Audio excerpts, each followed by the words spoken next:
In the moments when you find yourself losing control.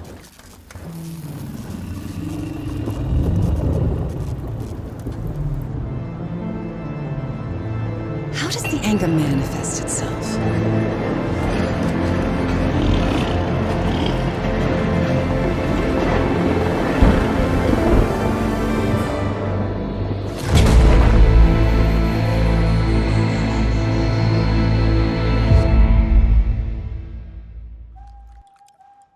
How does one define themselves when everyone knows your story? They know each major beat of that tale.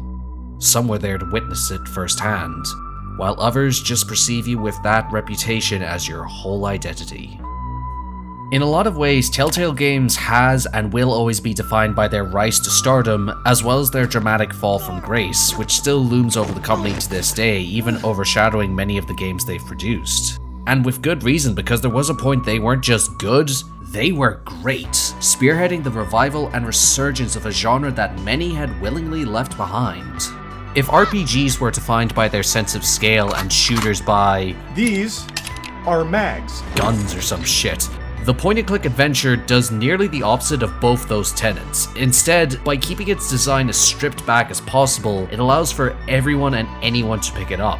King's Quest, Monkey Island, and Grim Fandango serve as pillars of this particular age, where instead of focusing on the immediate goals, it was more about the vibes. And in this Christian household, we stand that shit.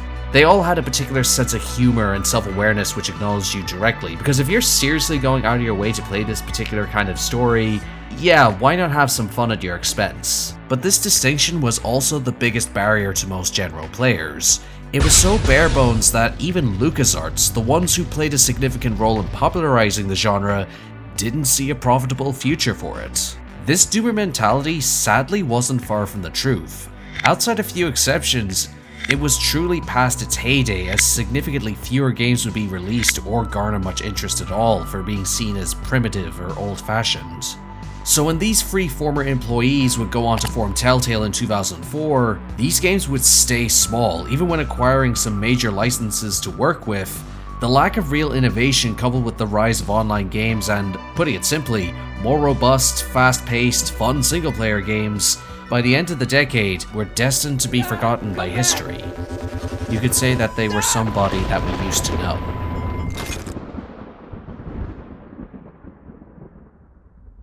But then, much like the Mayans predicted, the world would suffer a terrible fate in the year 2012, not by Gautier, but because one game would change everything.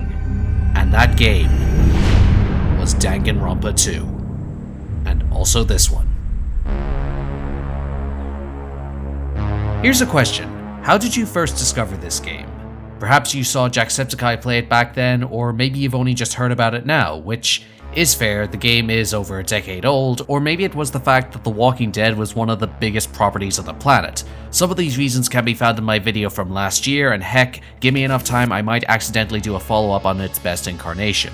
Without being too hyperbolic, this first season was massive back in the day. It takes a lot to be noticed in the crowded year that gave us Max Payne free and Mass Effect free and Kingdom Hearts 3D's nuts. But with the episodic release of installments from April to November, coupled with its focus on emotionally resonant storytelling, it was literally a water cooler moment but for video games. They had worked with major IPs before, but nothing had connected with people the same way as Lee and Clementine's journey did, fostering a community that's still going strong to this day. Telltale had struck gold, and for a bittersweet moment, their horizon seemed bound for greatness. Much like the MCU, they had found a diamond in the rough and a business model to go along with it. So the big question now was, where do we go from here?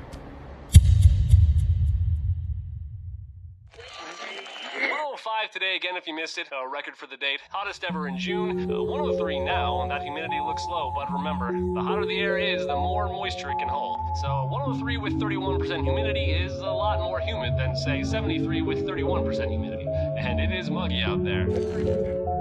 The opening moments of The Wolf Among Us are fascinating. In some ways, it directly mirrors our first introduction we had with Lee, starting in the back of a car, giving us a taste of the familiar, with the city of New York, a yellow cab, even the man we control looks like he walked off the set of Maltese Falcon.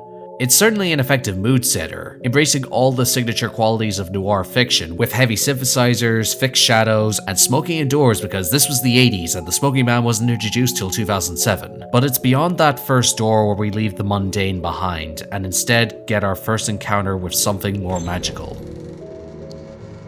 Mr. Toad? But first, we're gonna need some context to explain the Free-Foot Frog. Yeah. Released in 2013, The Wolf Among Us is the prequel to Bill Willingham's Fables comic, which takes the various fairy tales of Brothers Grimm and Aesop's fables and throwing them into the blender of bedlam and inequality known as Fabletown. What starts out as a murder mystery goes well beyond a usual case into the lives and deep-seated underbelly of this deeply flawed society. The odd thing is that when I say this out loud, it doesn't really sound that unique. I mean, it's far from the first time these fictional icons have been reinterpreted. From different cultural reimaginings to the work of early Disney, they've been picked apart and re-examined countless times across various different mediums. And this isn't limited to just straightforward adaptations. You only have to look at Chainsaw Man's running motif of the country mouse to see how deeply embedded these morality tales are in the public consciousness. I'd argue one of the big appeals of this game is seeing how these various characters who we all have some familiarity with will get re-envisioned for this context, a lot of which is wrapped in an outward cynicism towards these legends. These aren't brave heroes who slay dragons and save the princess. They're just people, stuck with the labels of a past life and all the baggage that goes with it. This is further compounded by the in-universe resource known as glamours, a highly in-demand magical spell which does hide its more magical inhabitants, but for its high price and short-term use, has forced many of its residents to resort to the black market to actively fit in. Glamours, much like Prime, are a scam. At this point you might be wondering, where does this outward cynicism stem from? I mean, a lot of these classic stories were already filled with dark subject matter. Have you tried looking at what happens to Milan? It does not go well. And this is where we have to introduce the movement that The Wolf Among Us falls into. It's the punch in the face to classical literature, the exciting and strangely titled world of postmodernism. Making the mother of all omelets here, Jack. Can't thread over every egg. Why won't you die? Can't hurt me, Jack. Nanomachine. Jean-Francois Lyotard was not a senator, but instead a medievalist, which is infinitely more Chad-like. He was a key figure in the analysis of how postmodernism impacted the human condition. To give some context, the movement was born in the late 20th century following World War II.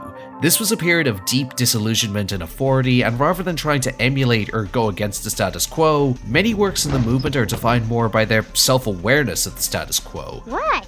Can't we sit on the couch without something happening? They are fictional works that often poke fun at the idea of being fictional, pulling influence from different genres, featuring a prevailing sense of cynicism or irreverence, and while it's not always used, metafiction has become so frequent because with the sheer abundance of media getting pumped out, it can actively play into that exhaustion with a sense of glee, hence the success of shows like The Boys. It was this unorthodox approach that would lead to Fables being published under DC's Vertigo imprint. Founded in 1993 by Karen Berger, it served as a home for many titles that didn't quite fit in with the publisher's pre-established lineup, ranging from the likes of Hellraiser, Preacher, as well as The Sandman. These weren't just comics made for an older audience, they were actively going against the preconceptions of how most people saw the medium. If fairy tales are conventional morality tales, The Wolf Among Us is anything but conventional. In breaking these characters out of their traditional settings, it gives Fabletown this ever-present feeling of being trapped in purgatory. Noir fiction has frequently been set against the backdrop of poverty because it's in its very DNA. It takes away the prestige and glamour of major cities and looks at those who have been forgotten by the system. It could be set anywhere, whether it's in the cities or rural countryside, that decay is just as instrumental as voiceover narration.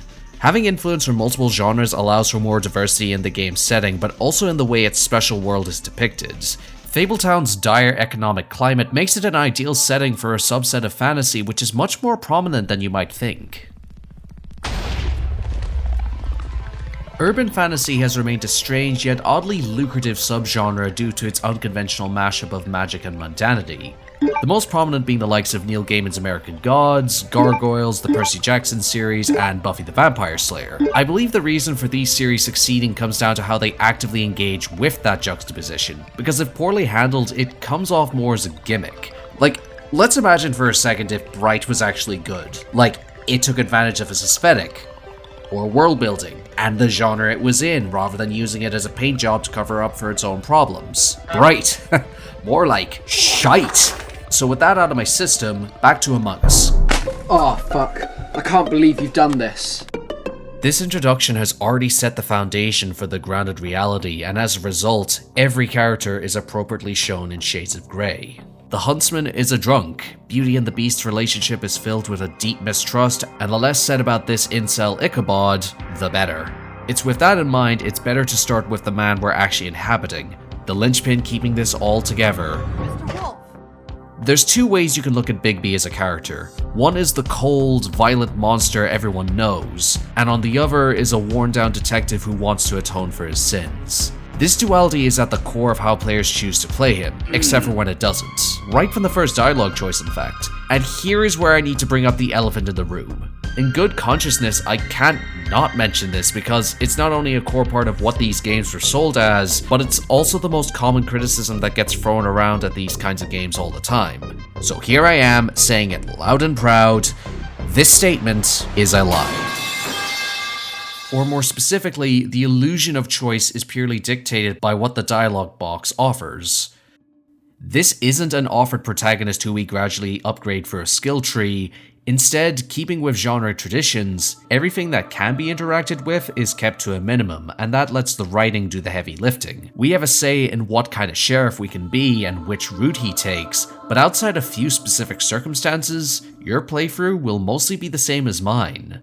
Now this next bit isn't against the game itself, but instead more the broader trend that it unfortunately fits into. There's plenty of games out there sold on the idea of your choices mattering, but what this always comes down to is the actions and reactions that were planned then programmed in. It's why Mass Effect 3's ending is so divisive, because regardless of what you do, the ludonarrative dissonance is contradicted by forcing three binary choices. Which cornetto do you want? Red, blue, or the best one? In comparison, Fallout New Vegas and Disco Elysium are so highly rated because everything from skill sets to conversation styles is built to show you a specific side of their respective worlds. I'm gonna point you towards Yurik Saladbar's video for more of a breakdown on that topic. Seriously, like, give this a shot, he is one of the best creators on this platform and deserves all the love he can get. By comparison, Injustice Gods Among Us, Wolf Among Us, does have a set path that we all follow, but it's in those personal touches you often find a lot of unintentional humor. If you take too long to reset that arm, well, we'll have it reset for you. Or if you take too long hammering A, you're gonna get punched. There isn't that many ways to make QuickTime events exciting. I think that's why most games let you turn it off nowadays, but that degree of randomness comes down to your base instincts. Do I jump to this car? Do I attack this guy or this one? Or do I wait and see what happens? It does this without falling into the same trap of something like Heavy Rain, which does create multiple different outcomes, but often at the expense of characterization. Like, look at this bit here in the shop. I know the button press has failed, but really, Shelby should be more competent than this. When questioned about the murder suspect early into episode 1, the actual killer is within these options, but the game doesn't chastise you for missing it. Instead, it feels more like an extension of you and Bigby's thought process. Something I've always had an appreciation for is how strong of a grasp Wolf has on its tone. Not just in how shots are composed, but how the influence of other genres merge together without overpowering each other. Episode 5 might be the best example of this balance, because when you take a step back, the whole structure is lifted directly from Law & Order. Stop right there, criminal scum! You have the first half dedicated entirely to the capture of the Crooked Man, while the other half is the actual court case with most of the main cast present. There's action, suspense, and a really well done payoff to the mystery that's been set up since the beginning. But there's another part of this story we haven't mentioned, and I leave this to last because they aren't the primary antagonist, they aren't the driving force of this narrative, but their presence is felt right from their first frame. If we've been holding back our rage for some curated performance, what happens when someone embraces their ghost? In a town filled with glamours, devils, and half-truths, who is the yin to Bigby's yang? Who is?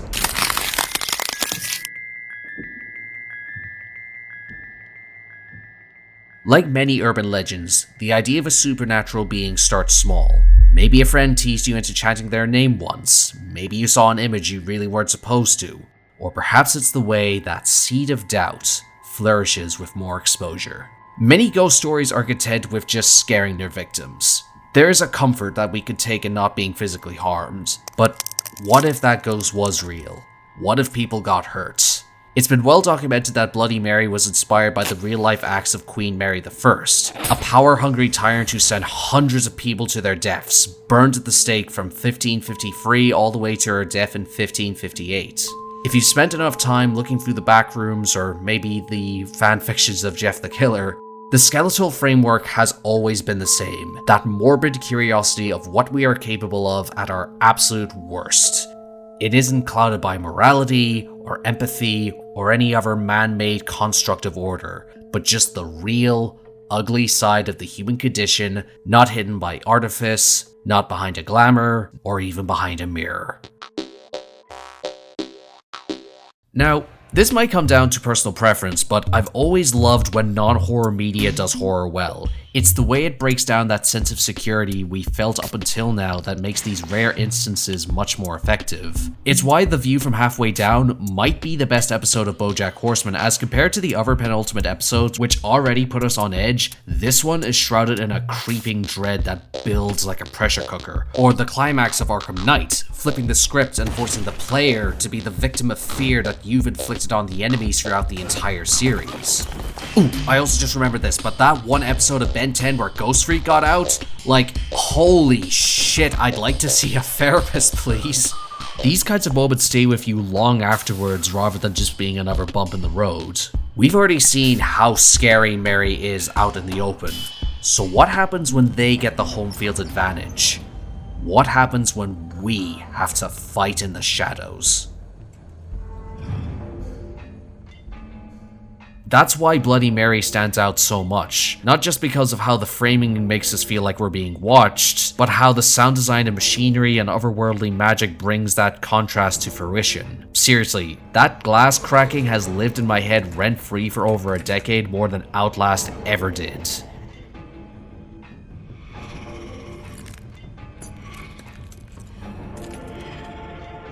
Unlike every other fight up until this point, we've been the one in control.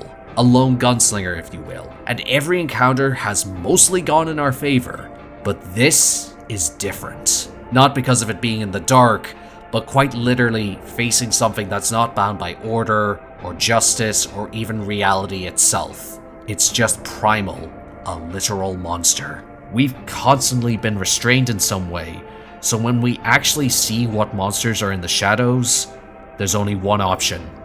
Fight for your fucking life.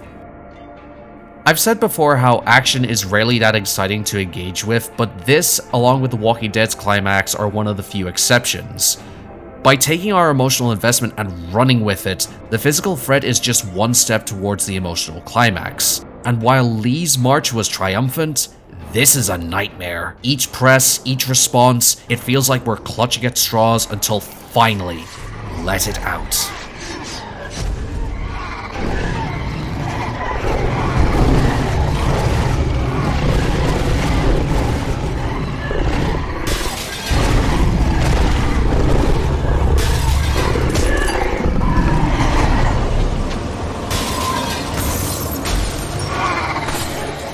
Most conventional stories would save this catharsis for the climax, but by breaking free of the restraints of typical story structures, it lets this beat hit with the explosive force of a hurricane. Pun intended. The Wolf Among Us could have played it safe, but this, to me, more than The Walking Dead, was Telltale at their finest, when they weren't brought down by hubris and ambition, but instead were driven to make great stories in spite of their technical limitations. I think the testament to good writing is that I'm not pushing to get through to the next major set piece and instead engaging with the dialogue options, looking for more environmental details, and the balls to follow up this with an extended dialogue-focused section with no physical action is infinitely more intense and important than just another set piece. This right here was confidence. This was Telltale at their best. My relationship with this game, much like Telltale, has been very on and off. It's why the announcement, cancellation, and eventual revival of the sequel has been so fascinating. We've seen this studio's rise, fall, and potential redemption over the course of these last 10 years. So while I'm cautiously optimistic for this new foray into Fabletown, I hope they haven't lost that willingness to go beyond the typical and look into the shadows for their next tale. Because it's in those depths, beyond the typical, beyond the conventional, is where the best stories often come from. I still have no idea what this trilogy is about though.